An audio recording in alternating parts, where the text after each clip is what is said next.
wato fa mutanen nan sai dai kawai mu ce musu Allah ya isa. Wato ya naɗa ka ya ce maka bi.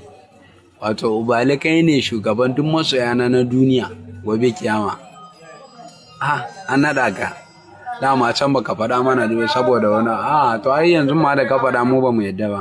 In kai mahaukaci ne mu mahaukata ne ai ba mu yadda ba. Sai dai mu ce Allah ya shirya ka. Kuma wannan maganan da kai rashin bulali ne ya kawo ma wannan. In ka sha bulala haka fito ma ka karya ta kanka da kanka. Allah ya samu dace.